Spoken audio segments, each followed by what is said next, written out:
பெரியவா சரணம். இன்னைக்கு February 24. பெரியவா இங்கே இருக்கா? இன்னைக்கு பார்க்க போகிற தலைப்பு நல்ல குணங்கள் வளர.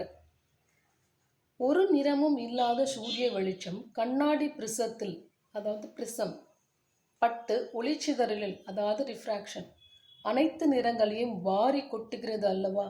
இன்னொரு தடவை படிக்கிறேன். ஒரு நிறமும் இல்லாத சூரிய வெளிச்சம் கண்ணாடி பிரிசத்தில் பட்டு ஒளிச்சிதறலில் அனைத்து நிறங்களையும் வாரி கொட்டுகிறது அல்லவா? அதே போல நிர்குண பிரம்மம் மாயை என்னும் கண்ணாடியில் பட்டு ஈஸ்வரனாகி சகல குணங்களையும் வாரி கொட்டுகிறது. நிர்குணத்தை நம்மால் நினைக்க முடியாது. அதே நேரத்தில் கெட்ட குணங்களை நினைத்தால் அது நம்மை மேலும் கஷ்டத்தில், சம்சார சாகரத்தில் தான் இழுத்து கொண்டு போகும்.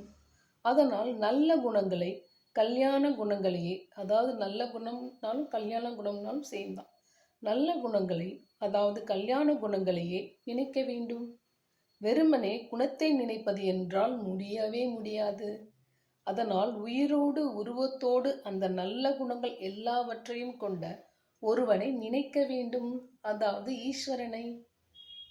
எல்லா குணங்களும் உயிர்களும் உருவங்களும் எதனிடமிருந்து வந்ததோ, எது இதையெல்லாம் ஆட்டி படைத்து வைத்து கொண்டிருக்கிறதோ அதையே அனந்த கல்யாண குணங்களும் கொண்ட தெய்வ உருவமாக அன்போடு நினைக்க நினைக்க அந்த கல்யாண குணங்களும் நமக்கும் வரும். பெரியவா சரணம். நன்றி.